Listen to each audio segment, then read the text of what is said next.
নমস্কার বন্ধুরা, আমি আলপনা। আপনারা দেখছেন আমার ছোট্ট রান্নাঘর। তো আজকে রান্না করব ডাঁটার পোস্ত, সজনে ডাঁটার পোস্ত। তো সজনে ডাঁটার পোস্ত বানানোর জন্য কি কি নিয়েছি চলুন দেখাই। তো এইখানটায় দেখুন ডাঁটা নিয়েছি, ডাঁটাগুলো এইভাবে কেটে ধুয়ে পরিষ্কার করে রেখেছি।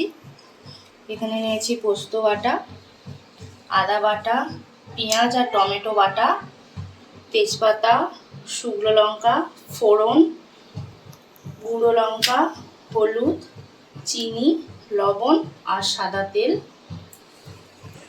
তো বন্ধুরা, রান্নার জন্য কী কী নিয়েছি সব কিছু দেখিয়ে দিয়েছি। তো রান্নাটা শুরু করছি। তো বন্ধুরা, আমি গরম জলটা বসিয়ে রেখেছিলাম, ডাঁটাটা একটু ভাপিয়ে নেব।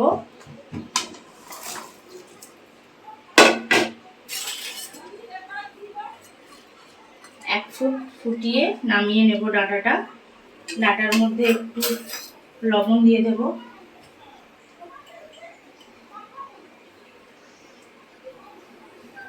লবণ দিয়ে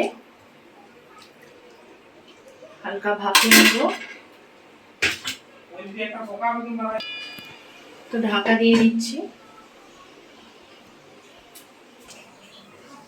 তো বন্ধুরা, ডাঁটাটা একবার দেখে নেব।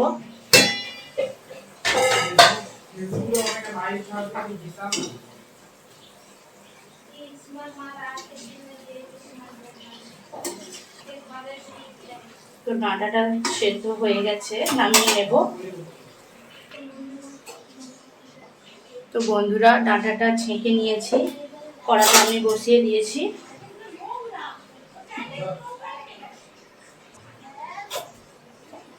তো কড়াই গরম হয়ে গেছে, কড়াইতে আমি সাদা তেল দিয়ে দেব।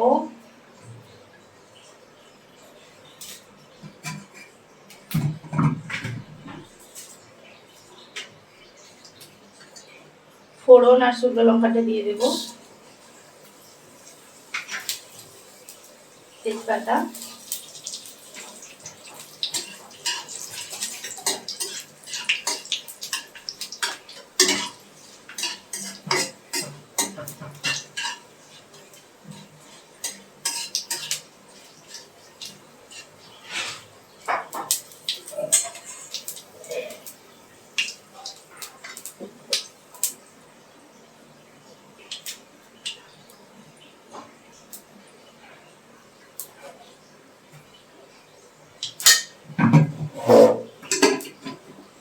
আদা বাটা, পেঁয়াজ বাটাটা, আদা বাটা, পেঁয়াজ, টমেটো বাটা দিয়ে দেব।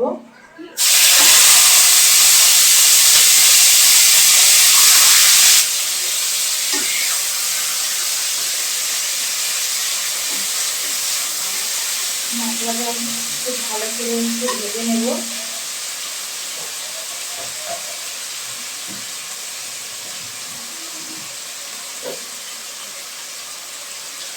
লবণ,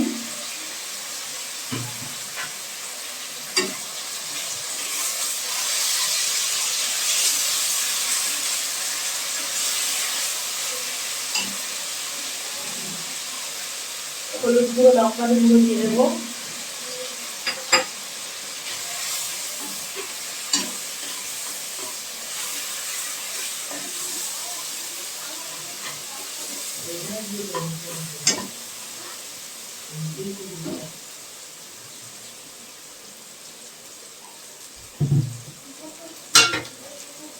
অল্প একটু জল দিয়ে দেবো।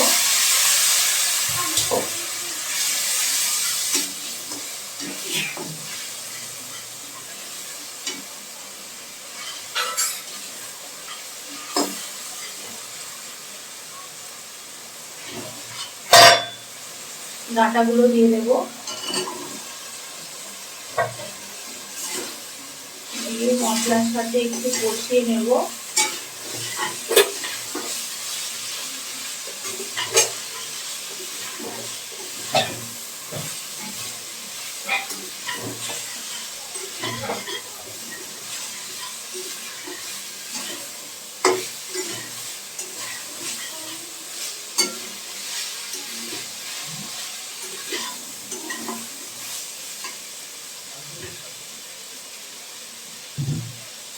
অল্প একটু জল দেব।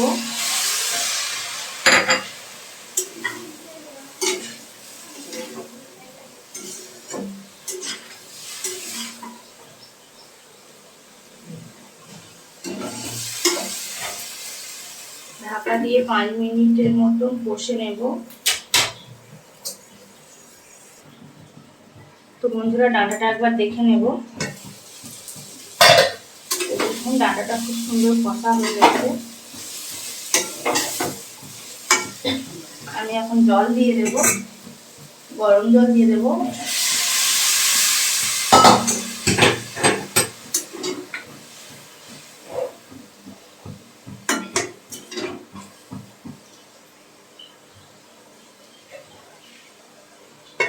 তো ডাঁটাটা ঢাকা দিয়ে 5-10 মিনিট ফুটিয়ে নেব। তো বন্ধুরা ডাঁটাটা একবার দেখে নেব।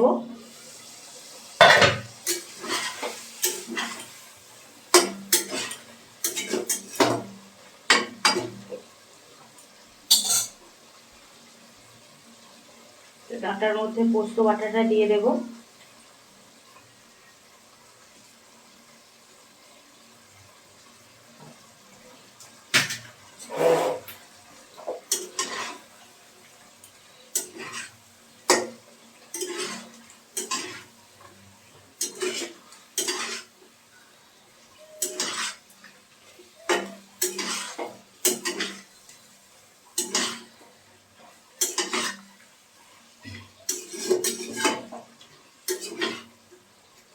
আটাটা খুব ভালো করে নাড়াচাড়া করে নেব।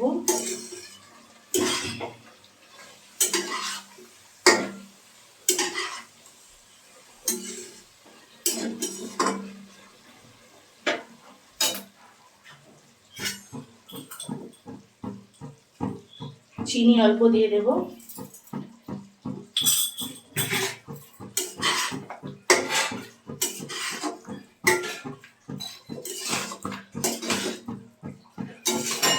ডাঁটাটা 2-3 মিনিট রান্না করে নেব।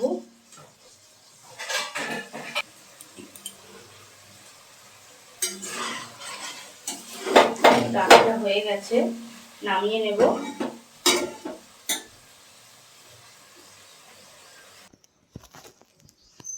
তো বন্ধুরা সজনে ডাঁটার পোস্ত রান্না করা কমপ্লিট। তো আপনারাও এইভাবে বানিয়ে খাবেন, খুবই ভালো হবে খেতে গরম ভাতের সাথে। তো আজকের ভিডিও এই পর্যন্ত, পরের ভিডিওতে দেখা হচ্ছে আবার।